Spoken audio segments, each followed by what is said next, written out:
Hello बच्चों, चलिए प्रश्न को पढ़ते हैं। इसमें दिया गया है कि चित्र 9.31 ए तथा बी में किसी आपतित किरण का अपवर्तन दर्शाया गया है जो वायु में क्रमशः कांच वायु तथा जल वायु अंतरा पृष्ठ के अभिलंब से 60 डिग्री का कोण बनाती है।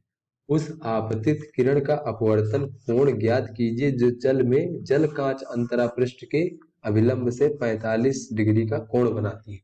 बच्चों, हमें इसमें दो स्थितियां दी गई हैं, ए और बी। इसमें वायु से कांच में किरण जाती है तो उसका ये यहाँ पे आपतन कोण और अपवर्तन कोण दिया गया है। दूसरी स्थिति में वायु से जल में जाती है तो यहाँ पे ये आपतन कोण और अपवर्तन कोण दिया गया है। तथा तीसरी स्थिति दी गई है जिसमें जो प्रकाश की किरण है वो जल से कांच में जा रही है तो यहाँ पे हमें आपतन कोण दिया गया है तथा अपवर्तन कोण का मान जो है बच्चों ये हमें ज्ञात करना है। तो चलिए बच्चों, सबसे पहले इस प्रश्न की मूल अवधारणा को देख लेते हैं। बच्चों, जब प्रकाश की किरण जो है एक माध्यम से दूसरे माध्यम में प्रवेश करती है तो उसका अपवर्तन होता है। तो बच्चों, ये हमारा मान लेते हैं हमारा माध्यम, कोई कोई माध्यम ए है और ये हमारा माध्यम बी है। ये दो अलग अलग माध्यम है। और बच्चों, ये हमारा अभिलंब है और कोई प्रकाश की किरण मान लेते हैं इस प्रकार से आ रही है, इस प्रकार से कोई प्रकाश की किरण आ रही है और इस प्रकार से वो अपवर्तित हो जा रही है। तो बच्चों, जो ये है ये हमारा आपतन कोण होगा, इसे हम आई से प्रदर्शित करते हैं। और जो ये होगा बच्चों, इसे हम आर से प्रदर्शित करते हैं, ये हमारा अपवर्तन कोण कहलाता है। तो बच्चों, ऐसे में देख लेते हैं कि स्नेल का नियम क्या कहता है।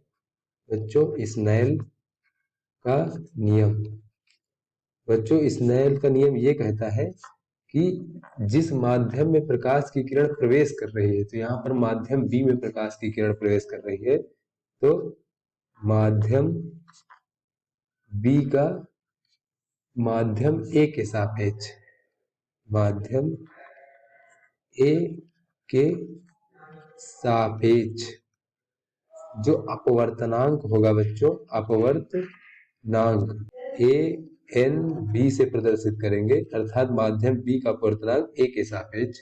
तो ये हो जाएगा बच्चों साइन आई अर्थात आपतन कोण भागे साइन आर अर्थात अपवर्तन कोण। तो बच्चों, ये हमारा स्नेल का नियम हो गया। तो चलिए बच्चों, अपने प्रश्न को हल करते हैं। बच्चों, इसमें प्रश्न में पहली स्थिति को अगर ले ले तो स्थिति ए के लिए अगर स्नेल का नियम लगाए बच्चों, तो यहाँ पे वायु से कांच में प्रवेश कर रही है प्रकाश की किरण, तो यहाँ से लिख सकते हैं कांच का वायु के सापेक्ष अपवर्तनांक। बच्चों, इसे हम लोग ए एन जी से प्रदर्शित कर लेते हैं, अर्थात ग्लास का जो है एयर के सापेक्ष, अर्थात कांच का वायु के सापेक्ष अपवर्तनांक। ये बच्चों हो जाएगा साइन, और यहाँ पे आपतन कोण 60 डिग्री है तो ये हो जाएगा 60 डिग्री भागे अपवर्तन कोण 35 डिग्री है तो साइन 35 डिग्री। तो यहाँ से बच्चों हमें ए एन जी का मान प्राप्त हो जाएगा। साइन 60 डिग्री का मान बच्चों जो होता है वो 0.8660 होता है। साइन 35 डिग्री का मान 0.5736 होता है। तो बच्चों, ये हमें प्राप्त हो जाएगा 1.51। तो यहाँ से बच्चों हमें ए एन जी का मान प्राप्त हो गया। अब चलिए स्थिति बी के लिए स्नेल का नियम लगाते हैं। तो यहाँ लिख लेते हैं स्थिति स्नेल के नियम से देखें बच्चों, तो स्थिति बी में जो है वायु से जल में प्रवेश कर रही है बच्चों, तो यहाँ से हम लिख सकते हैं जल का वायु के सापेक्ष अपवर्तनांक।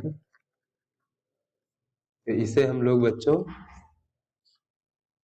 ए एन डब्ल्यू भी लिख सकते हैं। ये बराबर हो जाएगा साइन, जो आपतन कोण है बच्चों वो 60 डिग्री है, अपवर्तन कोण 47 डिग्री। तो यहाँ से लिख सकते हैं साइन 60 डिग्री भागे साइन 47 डिग्री। तो यहाँ से बच्चों हो जाएगा हमारा 0.8660 भागे 0.7314।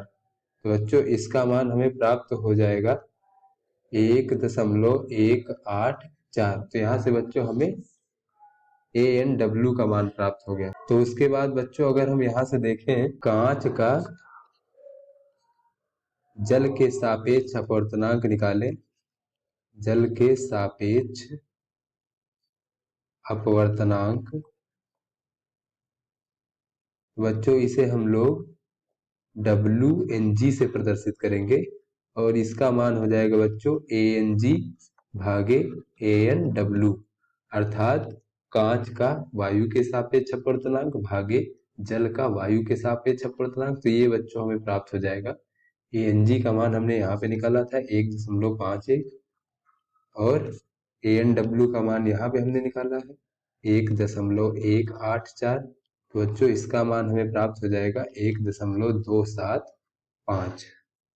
उसके बाद बच्चों चलिए अब तृतीय स्थिति को देख लेते हैं, स्थिति C के लिए। बच्चों ये हमारी स्थिति C है। तो यहाँ पे देख ले, यहाँ पे जो प्रकाश की किरण है वो जल से कांच में प्रवेश कर रही है। तो स्थिति C के लिए तो बच्चों जल से कांच में प्रवेश कर रही है, तो यहाँ पे हम लिख सकते हैं कांच का अपवर्तनांक, क्योंकि कांच में प्रवेश कर रही है तो कांच का अपवर्तनांक कहाँ से आ रही है, तो जल से आ रही है, तो जल के सापेक्ष। तो ये बच्चों जो है इसे हम लोग WNG से प्रदर्शित करते हैं, ये हो जाएगा साइन। बच्चों यहाँ पे आपतन कोण अगर देखें हम, तो आपतन कोण 45 डिग्री है और अपवर्तन कोण को हम R मान लेते हैं, इसे हमें ज्ञात करना है। बच्चों साइन 45 डिग्री और यहाँ पे साइन R मान लेते हैं। तो यहाँ से हम अगर साइन R का मान देखें तो ये हो जाएगा साइन 45 डिग्री भागे WNG। चलिए बच्चों इसका मान रख देते हैं, तो ये होता है 1 भागे वर्गमूल 2 और ANG का मान हमने यहाँ पे निकाला है 1.275। 1.275। बच्चों यहाँ से साइन R बराबर हमें प्राप्त हो जाएगा 0.5546। यहाँ से बच्चों साइन को उधर भेज देंगे तो R बराबर हमें प्राप्त हो जाएगा साइन इनवर्स 0.5546। तो यहाँ से बच्चों हमें जो है R का मान प्राप्त हो गया।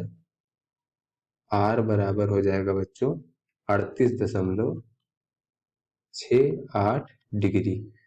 तो बच्चों जब जो है हमारी प्रकाश की किरण यहाँ पे जल से कांच में प्रवेश कर रही है और उसका आपतन कोण 45 डिग्री, तो ये जो अपवर्तन कोण हो जाएगा इसका मान हमने निकाल लिया है 38.68 डिग्री। तो आशा करते हैं बच्चों ये आपको समझ में आ गया होगा।